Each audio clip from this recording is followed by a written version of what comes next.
आसंता काली माघ सप्तमी चंद्रभागा बुड़ पाई चलचंचल कोणार्क। काली प्रत्युषरु पवित्र चंद्रभागा तीर्थरे बुड़ पकाइबे हजार हजार श्रद्धालु।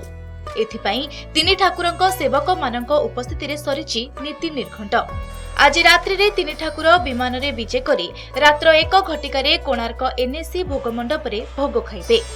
आउ एहा परे पारंपरिक शोभायात्रा रे तिनि ठाकुर चंद्रभागा गस्त करी रात्र 4टा मध्यरे चंद्रभागा तीर्थ मंडप रे पहुंचिबा परे 4:37 मिनिट रे तिनि ठाकुरंक महास्नान और नीतिकांति समापन हेबो।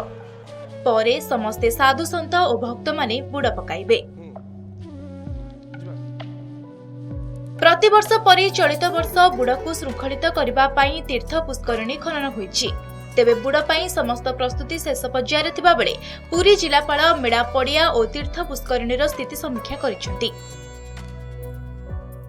आंभ दशमी दिन ठारू माघ सप्तमी पर्यंत सूर्य जन्मदिन पर्यंत यह एक पवित्र दिन। एठारे समस्ते चंद्रभागा स्नान करी सूर्य को पूजा अर्चना कले बहुत पुण्य लाभ मिलता है। एठारे जेतବେଳେ गंगारे पाप बाहर बढ़ी जाए गंगार सी स्नान करती तेणु एटाकू बहुत देवादेवी मन स्नान करती निजर पाप मोचन पाई। हमर 3 दिन प्रथम हमर विमान रे आसिला परे हमर समुद्र पाखकू हमर समस्त नीतिक्रांति संपन्न हला परे तांको आनी की निज स्थान रखा जिवो एवं तापरे बुड़ प्रारंभ हबो एवं समस्त प्रस्तुति मध्ये अंतिम पर्याय रे पहुंची। आशा करिबा कि विगत वर्ष भली एथर भी शांति श्रृंखला रे बुड़ प्रक्रियाटी संपन्न हबो एवं जो भक्त मानक समागम हेतिबे समस्त सुरखुर भाव रे बुड़टी संपन्न करि परिबे।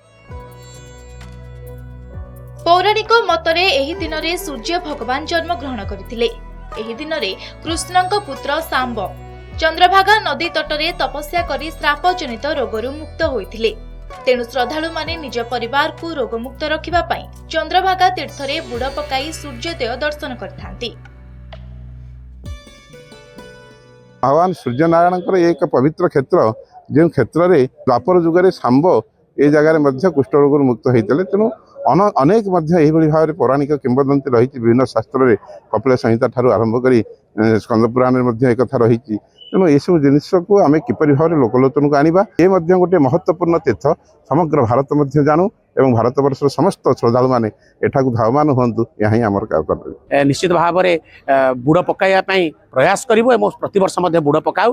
तार जो आनंद अच्छी से जो पहली सूर्य किरण एवं तार स्नान ता पवित्र लगी थाए एवं निश्चित भाव में लक्ष लक्ष साधु सन्त माने बुड़ पकाती एवं ता फलवत हुए एवं ये विश्वास किंवदंती अच्छी सारा ओडिशा लोक कौन सारा भारत वर्ष लोक माने पौराणिक तथ्य को मानि था।